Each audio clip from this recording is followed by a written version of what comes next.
ನಮಸ್ಕಾರ, welcome back to Sunday mini blog. So ಇವತ್ತು ನನ್ನ ಫ್ರೆಂಡಿಗೆ ಆಫೀಸ್ ಇತ್ತು, ಅದಕ್ಕೋಸ್ಕರ ನನಗೂ ಕೂಡ ಬೇಗ ಎದ್ದೇಳಿಸಿದ್ದ.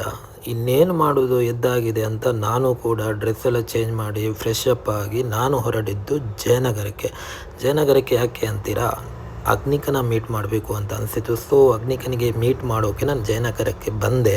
ನಾನು ಇದೇ ಕಣ್ಣಾಗ ನೋಡೇ ಬಿಡ್ತೀನಿ. ಸೊ ಯಾಕೆ ಶಾಕ್ ಆದ್ರ, ಇವಳೆ ಅಗ್ನಿಕಾ. ಬನ್ನಿ. ಅಗ್ನಿಕಾ ಯಾಕೋ ತುಂಬ ಡಸ್ಟಿ ಆಗಿದ್ಲು. ಆಫ್ಟರ್ 15 ಡೇಸ್ ಆದಮೇಲೆ ನೋಡೋಕ್ಕೆ ಬಂದಿದ್ದೆ. ಡೈರೆಕ್ಟ್ ಅವಳಿಗೆ ಕರ್ಕೊಂಡು ಹೋಗಿದ್ದು ನಾನು ಇಲ್ಲಿಗೆ. ನೋಡಿ, ಚೆನ್ನಾಗಿ ವಾಶ್ ಎಲ್ಲ ಮಾಡಿಸಿ ಆಮೇಲೆ ನಾನು ಮತ್ತೆ ಜಯನಗರಕ್ಕೆ ಹೋಗಿ ನನ್ನ ಕ್ಲೋಸ್ ಫ್ರೆಂಡ್ ಸೌರವ್ಗೆ ಮೀಟ್ ಮಾಡ್ತೇನೆ. ಅವನ ಹತ್ರ ಇಂತಿಷ್ಟು ಕಷ್ಟ ಸುಖವನ್ನೆಲ್ಲ ಮಾತಾಡಿ ಇಂತೂ ಟೈಮ್ ಆಯಿತು ನೋಡಿ.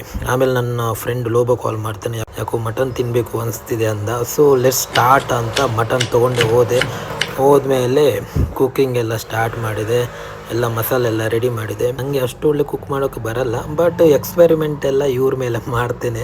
ಸೊ ನಾನು ಕುಕ್ ಮಾಡಿದೆ ಹೇಗಿರುತ್ತೆ ಅಂತ ಅವ್ರು ಹೇಳ್ತಾರೆ. ಸೊ ಫೈನಲಿ ಮಟನ್ ಎಲ್ಲ ಪ್ರಿಪೇರ್ ಮಾಡಿ ಊಟ ಎಲ್ಲ ಮಾಡಿದ್ವಿ. ಇಂತೂ ಸಂಡೇ ಮುಚ್ಚಿ ಕಣ್ಣು ತೆರೆಯುವಷ್ಟರಲ್ಲಿ ಮುಗ್ದೇ ಬಿಡ್ತು ನೋಡಿ. ನಾಳೆ ಮಂಡೇ. ಸೊ ನೆಕ್ಸ್ಟ್ ವಿಡಿಯೋ ಜೊತೆಗೆ ನಾನು ನಿಮಗೆ ಸಿಗ್ತೇನೆ. ಅಲ್ಲಿವರೆಗೆ ಬಾಯ್.